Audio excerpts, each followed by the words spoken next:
This is Gypsy Rose Blanchard, and this is her mother, Dee Dee. In 2015, Gypsy arranged for the murder of her own mother.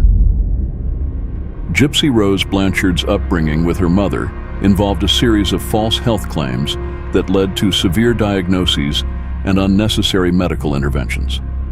Here is a list of ailments that Dee Dee claimed Gypsy had: epilepsy, respiratory issues, vision and hearing impairment, muscular dystrophy, mental impairment, leukemia, asthma, sleep apnea, and a chromosomal disorder.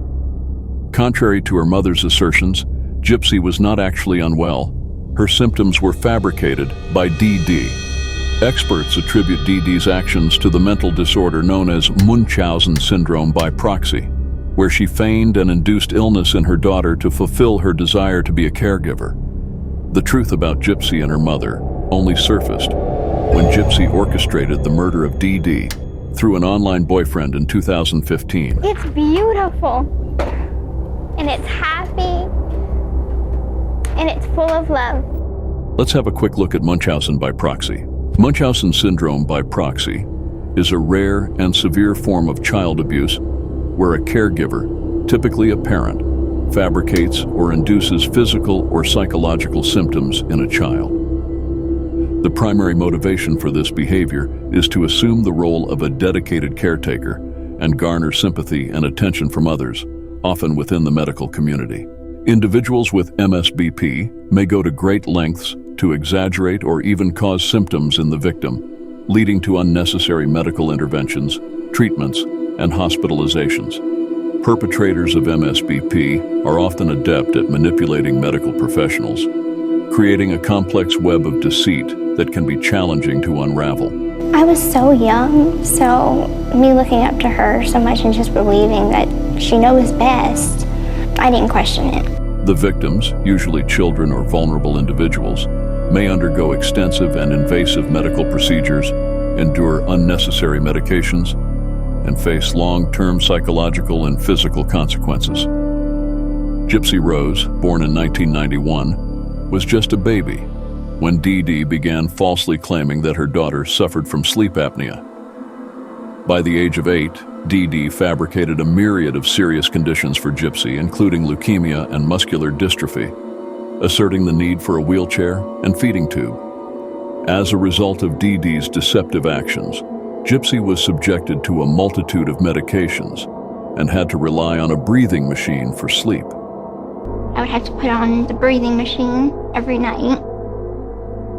I hated it though, because it seemed to make my breathing worse, not better.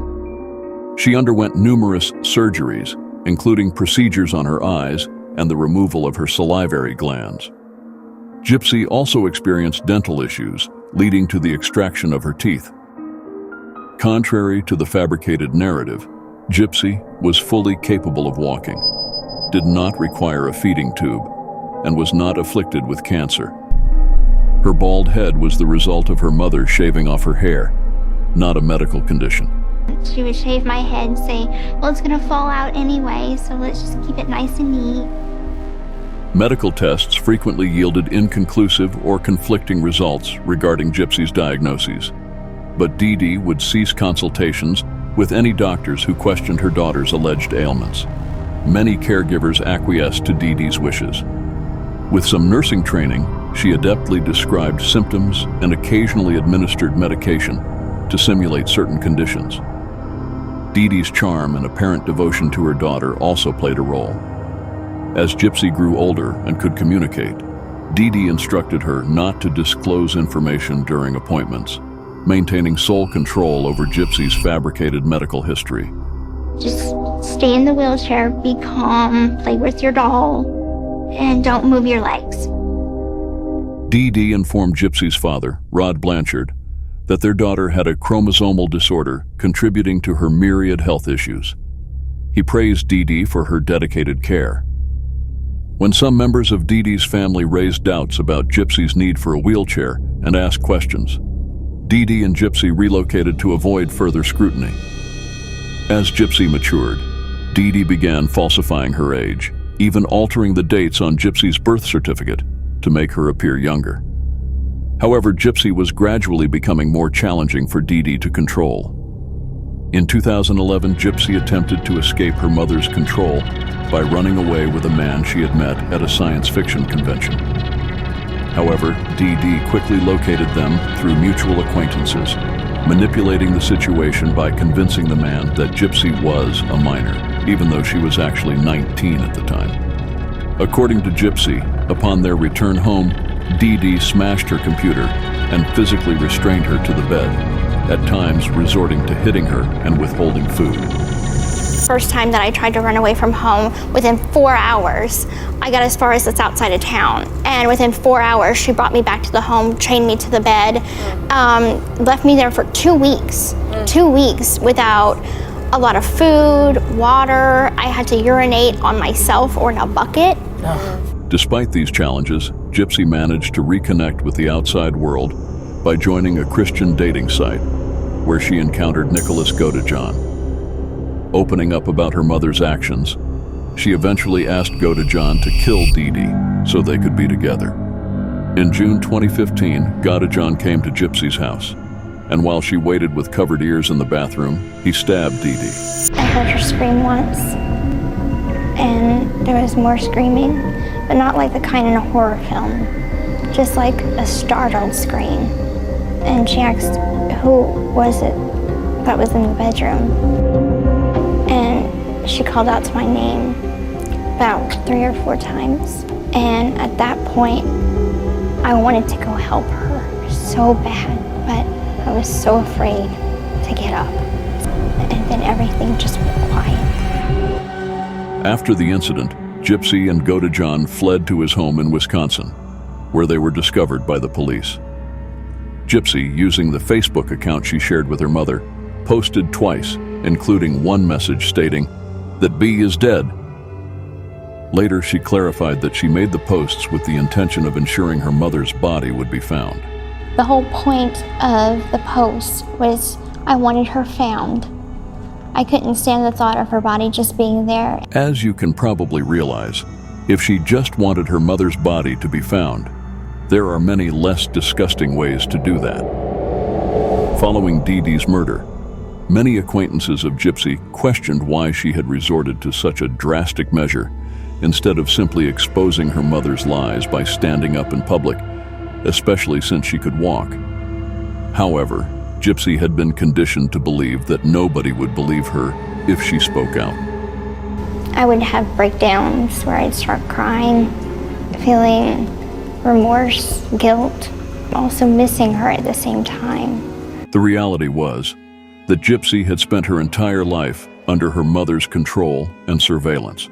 She was denied the opportunity to attend school, and despite her normal intelligence, Dee Dee falsely portrayed her as having a mental age of 7 to everyone. In public, Dee Dee constantly held Gypsy's hand, using squeezes as signals for her daughter to remain quiet. Gypsy's attorney utilized her medical records, which detailed the abuse she had endured, to secure a plea deal for the charges related to Dee Dee's death. In 2016, Gypsy pleaded guilty to second-degree murder and was sentenced to 10 years in prison. She served 85% of her sentence and was released on December 28, 2023. Meanwhile, Godejohn, found guilty of first-degree murder in 2018, received a life sentence. Gypsy has revealed that it was only after her mother's death that she fully comprehended the extent of Dee Dee's deception. Yes, but there was a lot of manipulation tactics going on to where I felt like if I did something that she didn't like, she would take away her love. As of today, Gypsy is in good health and has expressed that she experienced more freedom in prison than in the life she shared with Dee Dee. However, when asked by Dr. Phil if she was glad her mother was dead, she responded, "I'm glad that I'm out of that situation, but I'm not happy she's dead." The saga of Gypsy Rose Blanchard unfolds as a chilling tale of deceit and abuse by her mother, Dee Dee. Manipulated into a life of fabricated illnesses, Gypsy orchestrated Dee Dee's murder for liberation. I still have feelings for her. Of course, I will always have feelings for her. But every human being continues to grow and learn from their mistakes. Despite newfound freedom and improved health, Gypsy's perspective remains conflicted, acknowledging relief from oppression while expressing no joy over her mother's demise.